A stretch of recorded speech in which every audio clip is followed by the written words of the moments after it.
Hello என்னோட குட்டி friends, எப்படி இருக்கீங்க? நல்லா இருக்கீங்கன்னு நான் நம்புகிறேன். கடந்த 4 நாளாக உங்களுக்கு நிறைய பாடல், கதைகள், வசனம், மேஜிக்லாம் கூட பார்த்து நீங்கள் என்ஜாய் பண்ணியிருப்பீங்கன்னு நான் நம்புகிறேன். இன்றைக்கி 5வது நாள் நம்ம வந்திருக்கோம். 5வது நாளில் இன்றைக்கி ஒரு நல்ல ஒரு பாடத்தை, அருமையான பாடத்தை நம்ம கற்றுக்க போகிறோம். நானும் உங்கள் கூட சேர்ந்து கற்றுக்க போகிறேன். ரொம்ப ஆசையாக இருக்குது எனக்கு. உங்களெல்லாம் நேரில் பார்க்க முடியலன்னு எனக்கு கவலையாக இருக்குது. ஆனாலும் ஃபோனில் நான் உங்களை பார்க்குறேன். ஆண்டவருடைய ராஜ்யத்தில் வரும்போது, பரலோகத்தில் வரும்போது நான் உன்னை பார்ப்பேன், நம்புகிறேன். ஸோ அப்போ நம்ம பார்த்து ஒருத்தர் பார்த்து ரொம்ப சந்தோஷப்படுவோம். நான் ஆண்டவருக்குள்ளே விசுவாசிக்கிறேன். சரி, இன்றைக்கி 5வது நாள் பாடத்தோட தலைப்பு என்ன தெரியுமா? ஆண்டவராகிய இயேசு கிறிஸ்துவனுடைய 2வது வருகைக்கு நீ காத்திருக்கணும். அதுதான் ரொம்ப முக்கியம். இயேசு கிறிஸ்து 2வது இந்த உலகத்தில் வரப்போகிறாரு. முதல்ல உன்னையும் என்னையும் பாவத்திலேருந்து ரட்சிக்கிறதுக்காக இந்த உலகத்தில் இயேசு கிறிஸ்து உலகத்துக்கு வந்தார். ஆனால் 2வது முறைக்கு எதுக்காக வராரு தெரியுமா? யாரெல்லாம் இயேசு கிறிஸ்துவை ஏற்றுக்கொள்கிறாங்களோ அவங்களெல்லாம் பரலோகத்துக்கு கூட்டிகிட்டு போகிறதுக்காகவும், அடுத்து யாரெல்லாம் இயேசு கிறிஸ்துவை ஏற்றுக்கொள்ளலையோ அவர்களுக்கெல்லாம் தண்டனை கொடுக்கறதுக்காகவும் தேவன் இந்த பூமியில் 2வது வரப்போகிறாரு. அதனால் அவருடைய 2வது வருகையை குறித்து நம்ம இன்றைக்கி பாடம் படிச்சுக்கலாமா? அதுக்கு முன்னாடி ஒரு சின்ன ஜெபம் பண்ணுவோம். நீயும் இருந்த இடத்துல கண்ணை மூடிக்கோ. நீயும் நான் பண்ணுற ஜெபத்தை உன் மனசுக்குள்ளே பண்ணு. இன்றைக்கி பாடத்தோடு கூட நம்ம கூட ஆண்டவர் பேசணும். நம்ம உள்ளத்தில் ஆண்டவர் பேசணும். அது மட்டும் இல்லாமல் நம்ம கேட்டு அப்படியே விட்டுறாமல் அதுக்கு கீழ்ப்படியணும். அதனால் நம்ம ஜெபம் பண்ணிவிட்டு இன்றைக்கி 5வது நாள் பாடத்துக்கு நம்ம போவோம். கண்ணை மூடுங்க. அன்பின் பிதாவே, இந்த அருமையான வேலைக்காக உமக்கு நன்றி செலுத்துகிறோம். நீர் கொடுத்த இந்த நல்ல தருணத்திற்காக உமக்கு நன்றி. நீர் கொடுத்த இந்த பிள்ளைகளுக்காக உமக்கு நன்றி ஆண்டவரே. கர்த்தாவே, உமக்காக நாங்கள் காத்திருக்க வேண்டும்.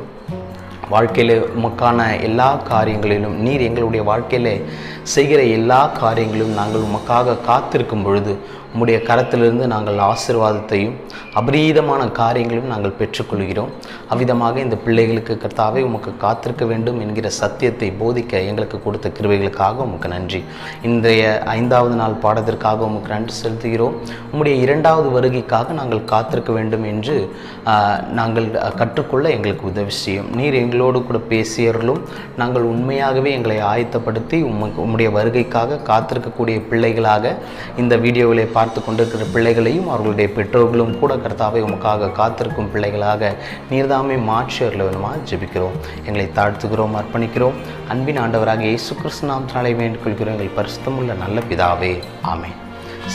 சரி தம்பி தங்கச்சி, இங்கே கவனி. பைபிளில் உனக்கு நிறைய வசனம் தெரியும். நான் உங்ககிட்ட கேட்டேன்னா ஒருவேளை உன்னால் பல வசனங்களை சொல்ல முடியும். ஏன் இந்த 4 நாள் கூட நீ பல வசனங்களை படிச்சிருப்ப, நிறைய வசனங்களை நீ சொல்லுவ. ஆனால் நான் இன்னைக்கு ஒரு வசனம் சொல்கிறேன். தேவன் இந்த உலகத்தில் நிறைய தீர்க்கதரிசிகள் மூலமாக, அதாவது தீர்க்கதரிசிகள்னால் என்னென்னா பின்னாடி நடக்க போகிற விஷயத்த முன்னாடியே சொல்கிறவங்க, தேவனிடத்தில் பேசுகிறவங்க, அவங்க பேர் தான் தீர்க்கதரிசிகள்.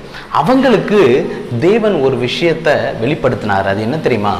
உன் தேவனை சந்திக்கும்படி ஆயத்தப்படு அப்படின்னு வசனத்தை அவங்க தீர்க்கதரிசிக்கு தேவன் வெளிப்படுத்தியிருக்காரு. கொஞ்சம் யோசிச்சு பாரு. நீயும் நானும் ஒருவேளை இன்னைக்கு ஏசப்பா இந்த உலகத்தில் வந்தாங்கன்னா அவர் கூட நம்ம போவோமா அப்படின்னு கொஞ்சம் யோசிச்சு பாரு. அதை யோசிக்கிறதுக்காக, அதை யோசிக்கிறதுக்கு உதவுறதுக்காக ஒரு சின்ன ஊமை கதையை சொல்கிறேன். ஏசப்பா இந்த உலகத்தில் வாழ்ந்த நாட்களில் அந்த ஊமையை நிறைய மக்களுக்கு சொன்னார். தன்னோட கூட இருந்த சீஷர்களுக்கு சொன்னார். அந்த ஊமையிலிருந்து நம்ம இன்னைக்கு முக்கியமான ஒரு சத்தியத்தை கற்றுக்கலாமா? நானும் கூட அந்த சத்தியத்தை கற்றுக்கிட்டேன். உனக்கு சொல்லித்தர்றதுலேயே நான் ரொம்ப விருப்பமுடையவனாக இருக்கேன். இன்னைக்கு நம்ம அந்த சத்தியத்தை கற்றுக்கலாம். அது என்ன சத்தியம் தெரியுமா? 10 கன்னிகைகள் இருந்தாங்க. 10 கன்னிகைகள். அதாவது இஸ்ரவேல் தேசத்தில் அதை சுற்றி இருக்கிற நாடுகளில் ஒரு பழக்கம் இருந்தது. என்னென்னா, கல்யாணம் முடிஞ்சு மாப்பிள்ளை வீட்டுக்கு அவர் வருவார். பெண்ணோட வீட்டில் இருந்து அவருடைய வீட்டுக்கு வருவார். வரும்பொழுது இந்த மாப்பிள்ளையுடைய வீட்டுக்குள்ள சுற்றி இருக்கிறவங்க ரொம்ப சந்தோஷத்தோட மாப்பிள்ளையை வரவேற்பாங்க. அப்போல்லாம் கரண்ட்டுலாம் கிடையாது இல்லையா? அதனால் என்ன பண்ணுவாங்கன்னா எல்லாரும் தீவெட்டி, தீப்பந்தம், தீவெட்டிகள், அப்புறம் நம்ம ஊர்லலாம் லைட் பிடிச்சிட்டு போவோம் இல்லையா, அது மாதிரி நிறைய விளக்குகளை, எண்ணெய்னால எரிக்கக்கூடிய நிறைய விளக்குகளை எல்லாரும் எடுத்துட்டு போயிட்டு மாப்பிள்ளைய சந்தோஷத்தோட மாப்பிள்ளை வந்துட்டார் சொல்லி ரொம்ப சந்தோஷத்தோட அந்த மாப்பிள்ளைய கொண்டு வந்து அவர் வீட்டுக்குள்ள விடுற வரைக்கும் எல்லாம் அந்த லைட்டெல்லாம் பிடிச்சிட்டு வருவாங்க. ஒரு நாள் என்னாச்சு தெரியுமா? இப்படியா ஒரு கல்யாணத்துல ஒரு மாப்பிள்ளைய வரவேற்கிறதுக்காக 10 கன்னிகைகளை ஆயத்தப்படுத்தியிருந்தாங்க. 10 பெண்கள், ஓகேயா, 10 அக்காமார்களை என்ன பண்ணியிருந்தாங்க, ரெடி பண்ணியிருந்தாங்க. அதில் என்ன பண்ணாங்க தெரியுமா? 5 பேர் என்ன பண்ணாங்க தெரியுமா? அவங்க என்ன பண்ணாங்கன்னா, அவங்க எடுக்க வேண்டிய அந்த தீப்பந்தம், அது மட்டும் இல்லாமல் அந்த தீப்பந்தம் எரியறதுக்கு எண்ணெய், அதெல்லாம் எடுத்துட்டாங்க. எண்ணெயும் அப்புறம் தீப்பந்தம், அந்த தீப்பந்தம் எரியறதுக்கு எண்ணெய், அந்த தீப்பந்தம், நெருப்பு எல்லாம் எடுத்துட்டாங்க. இன்னும் 5 பேர் இருந்தாங்க. அவங்க என்ன பண்ணாங்க தெரியுமா? தீப்பந்தத்தை மட்டும் எடுத்துக்கிட்டாங்க. தீப்பந்தத்துல நெருப்பு கொளுத்தி அதை அப்படியே எடுத்துக்கிட்டாங்க. எண்ணெயெல்லாம் எதுவும் எடுக்கல. பைபிள்ல சொல்லியிருக்கு, எண்ணெய் எடுத்துட்டு போனாங்க இல்லையா, கூட அந்த தீப்பந்தங்கள் கூட எண்ணெயை எடுத்துட்டு போனவங்கள புத்தி உள்ளவர்கள்னு சொல்லியிருக்கு. எண்ணெயை எடுத்துட்டு போகாதவங்கள புத்தி இல்லாதவங்க அப்படின்னு சொல்லியிருக்கு. சரி, இப்போ இந்த 10 பேரும் என்ன பண்ணாங்கன்னா, மாப்பிள்ளையை வரவேற்கிறதுக்காக, சந்தோஷத்தோட ஜாலியா வரவேற்கிறதுக்காக இவங்க என்ன பண்ணாங்கன்னா, இந்த தீப்பந்தத்தெல்லாம் எடுத்துட்டு போனாங்க. அந்த இடத்துல போயிட்டு கொஞ்சம் லேட் ஆயிடுச்சு மாப்பிள்ளை வர்றதுக்கு. அதனால இவங்க என்ன பண்ணாங்க, தூங்கிட்டாங்க. கொஞ்சம் தூங்கிட்டே இருக்கும்போது நடுவில் ஒரு சத்தம் கேட்குது. எல்லாரும் எந்திங்க எந்திங்க எந்திங்க, சீக்கிரம் சீக்கிரம் சீக்கிரம், மாப்பிள்ளை வந்துட்டாரு, சீக்கிரம் உங்களுடைய தீப்பந்தத்தை எல்லாம் பிடிங்க, எல்லாரும் ரெடி ஆகுங்க, மாப்பிள்ளையை வரவேற்கணும், எல்லாரும் ரெடி ஆகுங்க அப்படின்னு சொல்லி ஒரு சத்தம் வந்த உடனே எல்லாரும் எந்திரிச்சு பார்க்குறாங்க. ஐயோ, மாப்பிள்ளை வந்துட்டாரு, தீப்பந்தத்தை எடுத்து ரெடி பண்ணணும் அப்படின்னு சொல்லி எல்லாரும் தீப்பந்தத்தை எடுத்து ரெடி பண்றாங்க. எண்ணெய் எடுத்துட்டு வந்தாங்க இல்லையா, அவங்க என்ன பண்ணாங்க தெரியுமா? அவங்களுடைய தீப்பந்தத்துல அந்த எண்ணெயை ஊத்தி மறுபடியும் அதை கொளுத்தி அதுல நெருப்பு வச்சு வெளிச்சத்தோடு அவங்க என்ன பண்ணாங்க, மணவாளனுக்காக, அந்த மாப்பிள்ளை வர்றதுக்காக காத்துட்டு இருந்தாங்க. ஆனா 5 பேர் எண்ணெய் எடுத்துட்டு போல சொன்னேன் இல்லையா, அவங்க என்ன பண்ணாங்க தெரியுமா? அவங்க தீப்பந்தம் ரொம்ப நேரம் எரிஞ்சதுனால அமிஞ்சு போய் அவங்களுக்கு ரொம்ப கவலையாயிருச்சு. அவங்களுடைய தீப்பந்தம் எரியவே இல்லை. அதனால என்ன பண்ணாங்க தெரியுமா? எண்ணெய் வச்சிருந்தாங்க இல்லையா, அவங்க கிட்ட போய், அக்கா தங்கச்சி எனக்கு கொஞ்சம் எண்ணெய் கொஞ்சம் கொடுங்க, எனக்கு கொஞ்சம் கொடுத்தீங்கன்னா என்னுடைய லைட்டும் எரியும், என்னோட தீப்பந்தமும் எரியும், நான் கூட என்ன பண்ணுவேன், மாப்பிள்ளை கூட அப்படியே நைஸா உள்ள வந்துருவேன், நானும் ஜாலியா வந்துருவேன் சொன்னாங்க. ஆனா அந்த அக்கா மாதிரி என்ன சொன்னாங்க தெரியுமா? இங்க பாருங்க, நான் உங்களுக்கு என்ன கொடுத்தேன்னா எனக்கும் காணாம போயிடும். ஒருவேளை நான் போற வழியில எனக்கு லைட்டு கம்மியாயிருச்சுன்னா நான் எண்ணெய் ஊத்த வேண்டி இருக்கும், நான் உங்களுக்கு கொடுத்துட்டேன்னா என்னோட லைட் எரியாம போயிடும். அதனால நீங்க போய் எண்ணெய் விற்கிறாங்க இல்லையா, அங்க போய் வாங்கிட்டு வாங்க அப்படின்னு சொல்லி இவங்களை அனுப்பி விட்டுட்டாங்க. இந்த 5 பேரும் எண்ணெய் எடுத்துட்டு வராத இந்த 5 பேரும் என்ன பண்ணாங்க தெரியுமா? போய் எண்ணெய் வாங்கிட்டு வரலாம் சொல்லி போயிட்டாங்க. ஆனா எண்ணெய் எடுத்துட்டு வந்த பேலன்ஸ் 5 பேர், மீதி 5 பேரும் மாப்பிள்ளை வந்ததுனால அவர் கூட அந்த லைட்டை பிடிச்சுக்கிட்டு என்ன பண்ணாங்க தெரியுமா? அந்த வீட்டுக்குள்ள, மாப்பிள்ளையோட வீட்டுக்குள்ள விருந்துக்காக அவருடைய வீட்டுக்குள்ள போயிட்டாங்க. தம்பி தங்கச்சி கொஞ்சம் யோசிச்சு பாரு, அந்த 5 அக்காங்க எவ்வளவு புத்தி உள்ளவங்களா அவங்க என்ன பண்ணாங்க தெரியுமா? தீப்பந்தம் அப்புறம் கூட என்ன எடுத்துட்டு போனாங்க? எண்ணெய் எடுத்துட்டு போனாங்க. கரெக்ட், வெரி குட், நீ நல்லா ஆன்சர் பண்றீங்கன்னு நினைக்கிறேன். எண்ணெயை கூட எடுத்துட்டு போனாங்க. ஏன்னா எண்ணெய் இருந்தா தானே நெருப்பு எரியும், அது ரொம்ப முக்கியம். சரி, இங்க கவனி, எண்ணெயும் இந்த தீப்பந்தமும் 2 முக்கியமான விஷயங்களை சொல்லியிருக்கு. என்ன தெரியுமா? பைபிள்ல உன்னை பத்தி என்ன சொல்லியிருக்கு தெரியுமா? நீங்கள் உலகத்திற்கு வெளிச்சமாய் இருக்கிறீர்கள்னு பைபிள் சொல்லியிருக்கு. சரி, நம்ம வெளிச்சமா இருக்கோம். அப்போ இயேசு கிறிஸ்துவை பத்தி என்ன சொல்லியிருக்கு தெரியுமா? நானே உலகத்தின் மெய்யான ஒளின்னு இயேசு கிறிஸ்து சொல்லியிருக்காரு. சரி, ஒளி இல்லாம பிரகாசிக்க முடியாது. ஒரு கேண்டில்ல அது எரியாம பிரகாசம் வர முடியாது. அப்போ தேவன் ஒளியா இருக்கிறாரு, இயேசு கிறிஸ்து ஒளியா இருக்கிறாரு, நீயும் நானும் அவருடைய வெளிச்சமா இருக்கிறோம். புரியுதா? அப்போ இந்த இயேசு கிறிஸ்துவ நமக்குள்ள இருக்கும் போது நம்மளால பிரகாசிக்க முடியும். ஆனா நம்ம தொடர்ந்து பிரகாசிச்சுக்கிட்டே இருக்கணும் அப்படின்னா இயேசு கிறிஸ்துவுக்குள்ள அதிகமா வளரணும். இயேசு கிறிஸ்துவுக்குள்ள எப்படி அதிகமா வளர முடியும்? அதுக்கு தான் தேவன் என்ன பண்ணியிருக்காரு தெரியுமா? பொய்யே சொல்லாத தேவன் தன்னுடைய சத்திய வேத வசனத்தை உனக்காகவும் எனக்காகவும் எழுதி கொடுத்துருக்காங்க. இந்த வேத வசன சத்தியத்தை நீ தினந்தோறும் படிச்சு இதை உன்னோட வாழ்க்கையில கை கொண்டு இந்த சத்தியத்துல நீ வளரும் போது நீ என்ன பண்ணுவ தெரியுமா? பிரகாசிப்ப. வேதம் சொல்லியிருக்கிற பிரகாரமாக நீங்கள் உலகத்திற்கு வெளிச்சமாய் இருக்கிறீர்கள்னு வேதம் சொன்னது போல உன்னுடைய வாழ்க்கை வெளிச்சமா இருக்கும். இயேசு கிறிஸ்து ஒளியா இருக்கார். அந்த ஒளி, இயேசு கிறிஸ்துங்கிற ஒளி உன் உள்ளத்துல இருக்கும் போது உன்னோட வாழ்க்கை பிரகாசமா இருக்கும். அந்த இயேசு கிறிஸ்துவ அதிகமா தெரிஞ்சுக்கிறதுக்கு என்ன பண்ணணும்? சத்திய வேத வசனத்தை நீ தினந்தோறும் படிக்கணும். பாரு தம்பி தங்கச்சி, இதுதான் உன்னோட வாழ்க்கையில மணவாளனை வரவேற்கிறதுக்கு எப்படி அவங்க அந்த தீப்பந்தத்தை எடுத்துட்டு போனாங்களோ அதே போல மறுபடியும் ஏசப்பா வரப்போறாரு. வரும்போது நீ அவருடைய சத்தியத்தை கை கொண்ட பிள்ளையா, இயேசு கிறிஸ்துவ உன்னோட உள்ளத்துல ஏற்றுக்கொண்ட பிள்ளையா இருக்கணும். அப்போதான் நீ இயேசு கிறிஸ்து மறுபடியும் வரும்போது அவரோடு கூட எங்க போக முடியும்? பரலோகத்துக்கு போக முடியும். சரி சரி, இப்போ இந்த பைபிள் வசனத்தை நம்ம படிக்கிறோம். ஆனா படிச்ச நிறைய நேரத்துல என்ன பண்ண மாட்டேங்குது? புரியவே மாட்டேங்குது. என்ன இது புரியவே மாட்டேங்குது, ரொம்ப கஷ்டமா இருக்கு எனக்கு அப்படின்னு சொல்லி. ஆனா நம்ம ஏசப்பா கிட்ட கேட்கும் போது நமக்கு நிச்சயமா கடவுள் வெளிப்படுத்துவாரு. அந்த வெளிப்படுத்துற வேலையை, நமக்குள்ள உணர்வை தர்ற வேலையை யார் செய்யறா தெரியுமா? ஆவியானவர் செய்யறாரு. ஆவியானவர்னா நீ ஒன்றும் நினைச்சிடாத, அவர் தேவன். ஓகேயா? தேவன், இயேசு கிறிஸ்து, ஆவியானவர், 3 பேரும் ஒருத்தர் தான். நீ கன்ஃபியூஷனே ஆக வேண்டாம்.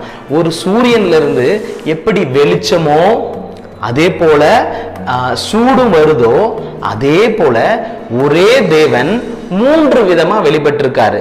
தேவன், இயேசு கிறிஸ்து, ஆவியானவர்.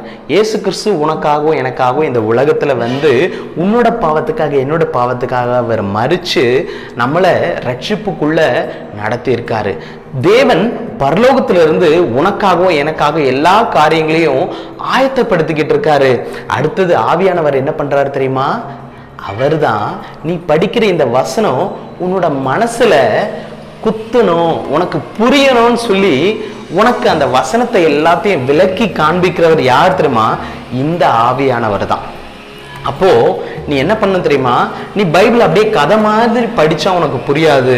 தினந்தோறும் பைபிளை எடுக்கும் போது, ஆண்டவரே நீங்க எனக்கு பேசுங்க, இந்த வசனத்தை எனக்கு புரிய வைங்க அப்படின்னு சொல்லி கேட்கும்போது நிச்சயமா இந்த வசனம் எல்லாம் உனக்கு புரியும்.